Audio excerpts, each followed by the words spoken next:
impeachment talaga ay umusad, siyempre may obligasyon din naman kami na ito ay gampanan. We recognize Vic Sumintak, Net 25. Congressman Chua, sir, good morning. Sir, now that the House Committee on Good Government and Public Accountability is eyeing for a legislation requiring confidential and intelligence fund disclosure and penalties for misuse of that fund, may we know kung ano magiging hakbang ng Congress now that the Commission on Audit, naglabas sila ng report na yung Office of the President ay top spender ng 2023 confidential and intelligence fund, pati yun ba ay bubusisiin din ng Kongreso kung papaano ginastos? Well, yung sa Office of the President is a different matter dahil yun may trabaho at may obligasyon ang ating Presidente bilang Commander-in-Chief ng sandatahan ng ating bansa at ang kanya po ay it concerns national security. Ito pong ipinapasa po namin ay paglilimita sa mga ahensya na wala pong kinalaman sa national security, sa peace and order at intelligence gathering. Kami po kasi itong investigasyon namin is confined doon sa privilege speech ni Congressman Valeriano at saka ni Congresswoman Luistro. In addition to that lang po, no, and just to be clear, 2 points make it different po. No? First and foremost, nabanggit po ni Chairman Chua, is that in relation to yung good gov, we were talking about confidential funds by civilian agencies that are not necessarily related initially. And whether or not this piece of legislation was passed, we are going to act on that. If someone filed a privileged speech or a resolution, if there were any regarding doon naman sa President, if ever it was found to be used in matters not related to their functions, then I think the committee would also take that matter up po. No? But the difference is it did not happen po. Dito, confidential funds of a civilian agency. So, President, very clear po. In fact, if I understand po, sir, no, the COA, can you give us yung value po, sir, yung sa COA? Ano po yung nabanggit? For 2023 po ito, no? For 2023, the Office of the President under President Ferdinand Marcos Jr. is the top confidential and intelligence fund spender for 2023 with a combine of 4.56 billion based on the report of COA Annual Financial Report. Confidential and intelligence funds po, no? We have to take note, yung sa good government, what we're talking about is confidential funds of a civilian agency. Intelligence funds po, which are related to national security concerns as disbursed by the necessary security agency. Iba naman po yun. And I think the bulk of my understanding of the news was correct. Yung sa 4 point something, majority of that was intelligence funds naman po talaga. So that's the first po, na the distinction between confidential and intelligence funds, between civilian and security agency. Second matter po na yung pagkakaiba nito, we will take note, wala pong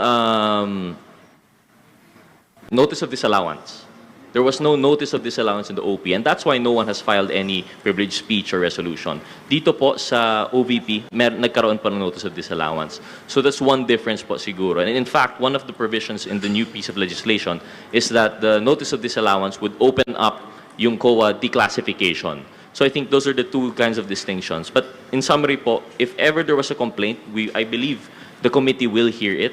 But given po na one, it's not really, that was intelligence and not confidential, and two, wala namang notice of disallowance, I think we'd understand kung bakit wala po actually in the complaint. Okay. Sir, one last na lang go. On the impeachment issue, sir, as you have mentioned, na kung sakaling dito sa House, lumusot yung impeachment, pupunta ng Senado, yung panahon ang problema. Pero probably, sabi nyo nga kung Chua, continuing body ang Senate kasi may matitirang 12. Pero ang problema doon, di ba sir, based on the rules of impeachment, does not constitute a yung required numbers that is 2/3 to convict the impeachable official, then what will happen to the impeachment case if ever makarating ng Senado? Well, unang-una, yung gagraduate po ay may mandato pa sila hanggang June, end of June. Hindi pa naman sila, ibig sabihin, hindi naman porke nagsimula ang kampanya, ibig sabihin ay hindi na po nila dapat kampanan ang kanilang trabaho. So kung ito po ay sumampa, whether may kampanya o wala, talagang siyempre bilang mga lingkod bayan, obligado rin po sila na gampanan ang kanilang trabaho. We recognize Ms. Vivian, then followed by Ms. Mela. Sir, bale, 1 week na lang before yung mag-break, yung Congress.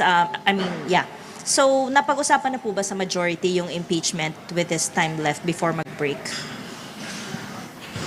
So far, wala pa naman po. And then, would you have information po kung na-transmit na sa Office of the Speaker yung 2 impeachment complaints filed so far? Sorry, wala rin po akong idea. Your reaction na hindi pa po natatransmit? I mean, if at this time hindi pa natatransmit?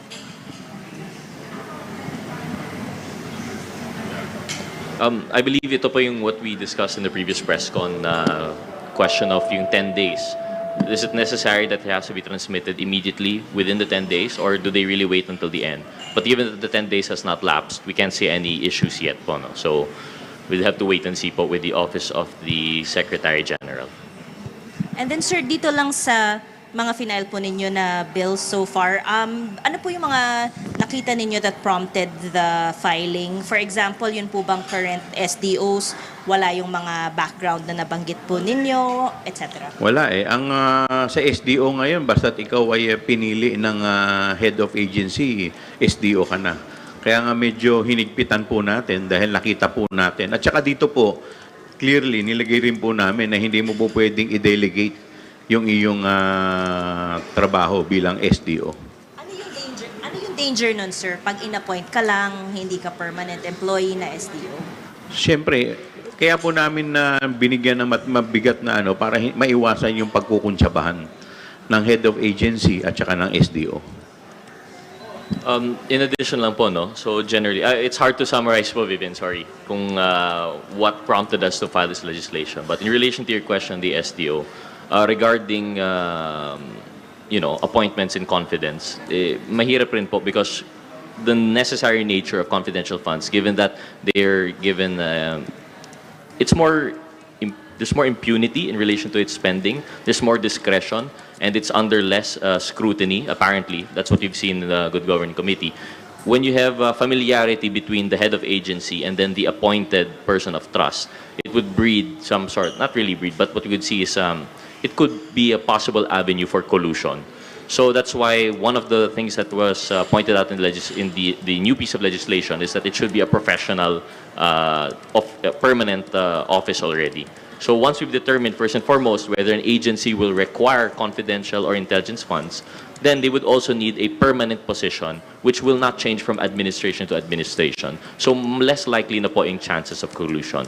In line with that, kasama na rin po doon yung dangers of further delegation. Mawawala rin yung point nung measures na anti-collusion if you will still allow the SDO to further delegate to other persons. In fact, our understanding of the joint circular was that bawal na po di ba, kung SDO po ako, bawal na po yan i-delegate. But given that we've seen that that is the practice, we felt that it is needed to necessarily spell it out in the law. So yun po yung ginawa po natin here, amongst other things po. Okay. Dito lang, sir, sa yung isa nyo pang bill, yung imposing penalties for misappropriation of confidential funds. Wala po bang current laws punishing yung, misappropriation, misuse of confidential funds? Actually, pag titignan mo kasi maraming po pwedeng maging punishment. Nandiyan dyan yung pagkamalaki yung amount, more than 50, plunder, so may mga so forth and so on, di ba? So ito naman po is in addition doon sa mga po pwedeng isampa. We have to take note po yung legislation natin. As we mentioned, ito na po yung sinasabi natin in aid of legislation. We already have criminal laws. In fact, some of the words that have been thrown around were technical malversation, perjury, falsification, plunder, all of those put together. We already have the crimes to penalize. The problem is we can't really pinpoint the liability Kasi nga po, for example, ang sinasabi nila bilang SDO, I'm not liable kasi pinasa ko sa iba. Although alam natin there would be malversation, the question is, tama po ba yung pagpasa niya? Because that would define the procedure. Kung well and good, if they say, the finding is allowed naman under the joint circular yung pagpasa nung disbursement to a different officer, then baliwala yung mga current criminal laws po natin. But if now we have this law that says bawal na po mag-delegate further, the mere fact of delegating would now open them up to yung technical malversation na sinasabi natin and other criminal laws that we already have in place. Got it. Thank you. Miss Mela. Hi, sir. Yan. Good morning po. Kong Chua and Kong Rog, Rosalie. balikan ko lang po yung statement natin, yung press release natin kahapon kasi nabanggit nga po na may pinapacheck na tayong 1,992 names allegedly not tied to allegedly OVP secret fund anomaly. Tanong ko lang po sana kung may update na sa PSA about this big numbers ng pinapa-verify natin and kung sakali mang may resulta na, paano po ito makakaapekto sa ating findings? Gayong, tama po ba, di ba tinapos na natin yung about sa confidential funds? Well, unang-una, inaantay pa namin yung resulta sa PSA. Pangalawa, wala pa naman po kaming committee report na ginagawa. So, kung ano man yung magiging resulta ng findings, makakaasa kayo na isasama po namin yan sa committee report. So ngayong taon, sir, wala nang hearing. Tama po ba? Ang good government. Wala nang hearing. This year, wala. Next year. Well, kagaya po ng sinasabi namin, sinuspend lang naman namin. Hindi pa naman namin tineterminate eh. So, Open pa rin open pa rin. ma-discuss. Yes. Opo. So,